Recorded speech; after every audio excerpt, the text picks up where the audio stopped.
Les causes, c'est l'Algérie. C'est la mère de tous les problèmes du Sahel et du Sahara. Parce que tout simplement, quand on se pose la question, où vont se réfugier les terroristes? Où vont se réfugier les extrémistes? Où vont se réfugier les séparatistes? Eh bien, c'est au territoire algérien.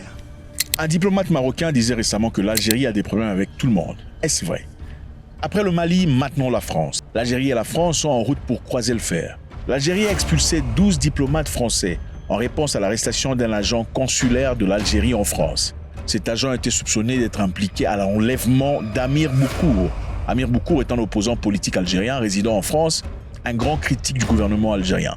Il est présenté par beaucoup comme celui qui dénonce les irrégularités, les vols, les dépenses inutiles du gouvernement algérien, surtout en France, pendant leur voyage personnel usant des passeports diplomatiques. En d'autres termes, des diplomates algériens seraient en train de dépenser l'argent du contribuable algérien pour leurs bénéfices personnels. Et cette personne, évidemment, n'est pas très aimée par le gouvernement algérien actuellement. Et d'après les informations, il aurait été kidnappé par 3 personnes, dont l'agent consulaire algérien. Alors l'État français, après avoir fait des recherches, aurait arrêté cet agent consulaire dans le cadre d'investigations.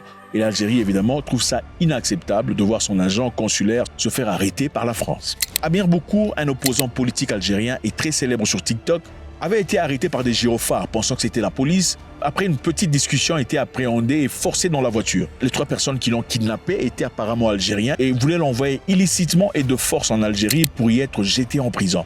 Mais par un coup du hasard, ils ont abandonné la mission, le jetant quelque part dans la forêt en France. Malgré les demandes du ministre des Affaires étrangères français de ne pas expulser les diplomates français, ceci évidemment a été fait par le gouvernement algérien. Par ailleurs, nous savons que les relations entre les deux pays s'étaient déjà tendues en raison de la reconnaissance par la France de la souveraineté marocaine du Sahara occidental, un territoire que Alger soutient pour son indépendance. Ce territoire évidemment, le Sahara occidental, qui désire son indépendance, est soutenu par l'Algérie. Et le Maroc n'est pas tout à fait content par rapport à ça. Et le fait que Macron ait récemment réchauffé sa relation avec le Maroc n'était pas vu de bon œil par l'Algérie. Cette position française a conduit Alger à rappeler son ambassadeur à Paris et suspendre certaines coopérations bilatérales. Alors contre l'Algérie, aujourd'hui on a le Mali, le Niger, le Burkina Faso, le Maroc et la France. La théorie selon laquelle l'Algérie serait le problème dans la sous-région, est-elle vraie ou pas?